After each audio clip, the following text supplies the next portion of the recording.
Ano kaya itong dala-dala ni Robin Padilla? Baka dollar ito. Ano ba ginagawa nitong senador na ito dyan? Ayan o, magkatabi si Senador Robin Padilla at saka si Harry Roque. Kasama dyan si Sara Duterte. Ano ba ginagawa nila dyan?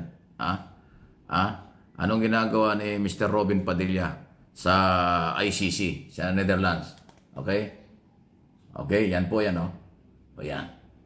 Wala naman hindi siya abogado, hindi naman siya kinatawan ng Senado. Unang-una, wala namang pakialam at wala namang personalidad ang mga senador diyan sa ICC. Sabi nga ng ibang mga senador, bakit ba siya nagpunta ron? Ako nagtatanong din, para saan ba yung pagpunta doon ni Senador Robin Padilla? Nung ma-interview siya ng media, sabi niya gusto niya makausap ang kanyang chairman at ang kanyang pangulo na si Digong Duterte. Pero mukhang hindi naman yata nakapasok sa kulungan. Hindi yata nakapasok doon sa kung saan nandoon ang dating Pangulo. Mukhang hindi siya pinagbigyan. Kasi sino ba siya? Hindi naman siya kilala doon ng mga security ng ICC. So, ayan po. Sana lang yung pagbiyahe ni Robin Padilla sa Netherlands ay sariling gastos. Sana hindi na gumastos siya ng pera ng bayan. Marami naman siyang pera. Artista siya, di ba?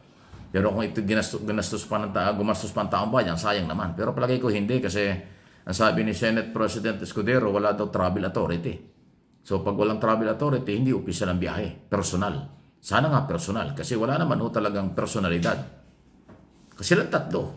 Si Harry Roque, si Roque at saka si Padilla, walang personalidad doon kasi hindi naman si Roque, hindi naman kinuhang abogado, hindi naman kinilala ng ICC. Si Robin Padilla, hindi rin naman, anong papel yun? Artista lang siya at senador. So parang nagpagod lang, pakita lang ng moral support. Pero walang epekto yan sa kaso. Hindi nakatulong at hindi makakaapekto sa kinakaharap na problema ng dating Pangulong Duterte ang pagpunta ni Harry Roque at saka ni Robin Padilla na mga malalapit na kaibigan. Okay? Parang doon lang natin nakikita pag ini-interview sila, naglalakad doon sa kalye. Hindi nga nakakapasok doon sa vicinity ng ICC. Nandun lang sila sa kali. Nandun lang sila sa gate. Hindi sila ni-recognize. Si Medellea lang ang ni-recognize. Kahit si Vice President, hindi rin nakakapasok doon sa ICC. Nakapasok lang siya doon sa kulungan na pinaglalagyan ni Duterte dahil siya ay anak at pangalawang pangulo.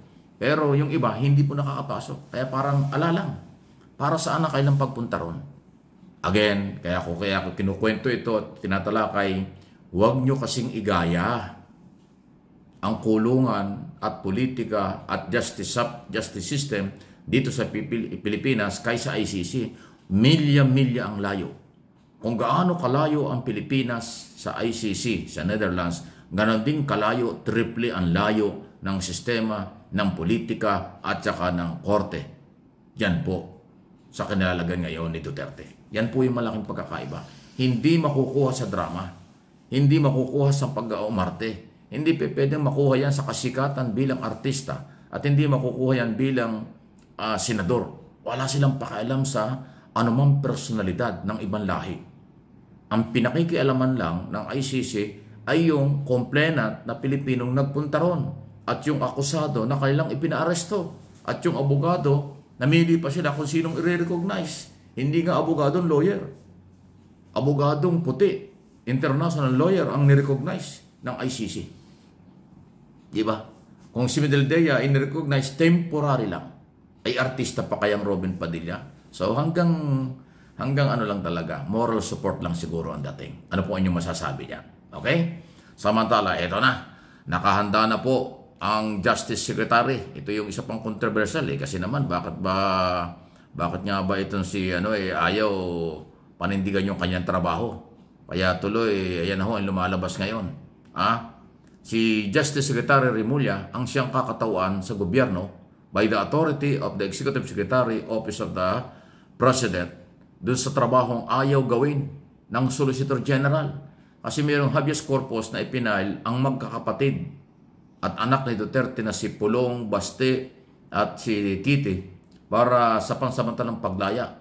Palayain daw si Duterte na malabo pa yan sa sabaw ng pusit mangyari. So ngayon, hiningi ng solicit ng Supreme Court ang komento ng Estado at ang Solicitor General Undersecretary Guevara ang dapat sumagot sa komento. Pero ayaw niyang gawin dahil sabi niya, wala naman tayong jurisdiction sa ICC, bakit ko sasagutin yan? So kaya controversial si Guevara.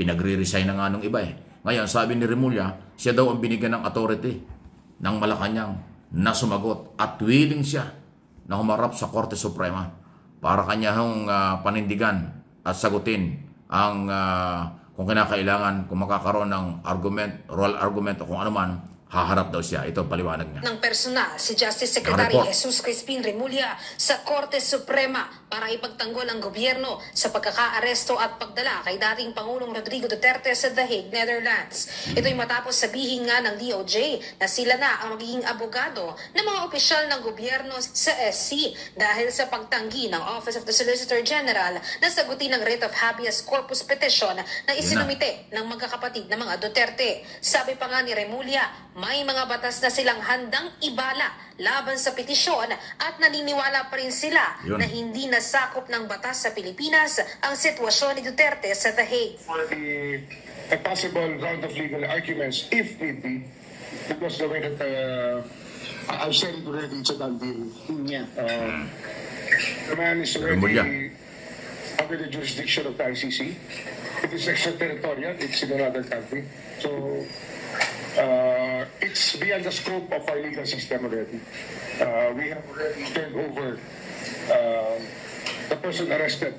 Ilan naman sa batas na dinidiin ni Remulla ang Republic Act No. 9851 o ang Batas ng Pilipinas sa mga krimen na labag sa International Humanitarian Law at pati na rin ang Panghilina versus Cayetano na naging kaso noon sa Korte Suprema hinggil sa pag-alis ng Pilipinas sa ICC. Naniniwala ko na sa usap-usapan sa Korte, nung ginawa ang desisyon sa kasong yon, na talaga ang paningin nila ay meron tayong pananagutan sa ICC hanggang dumating ang 2019. Bumuwelda naman si Remulla laban sa paggamit ng kampo ni Duterte ng probisyon ng Rome Statute na umano'y karapatan muna sana nilang humingi ng legal remedy sa bansa bago ipinadala sa The Hague ang dating Pangulo. Sabi dito ng kalihim, kaya nagsabi sila nag-withdraw sa ICC. Sabi sa site nila yon. Well, we still go by the principle of committee, but we still respect the ICC. That's 125 countries grouped together forming the International Criminal Court. Ginagalang natin yan, pero hindi natin kailangan na sundin ang bawat alituntunin at utos dyan. Ang mahalaga, may paggalang sila sa atin, may paggalang tayo sa kanila. Samantala, ayan, napakalinaw ang sinasabi ni Secretary Boyeng Remulla. Actually, ang Justice Secretary, abogado ng mamamayan. Okay?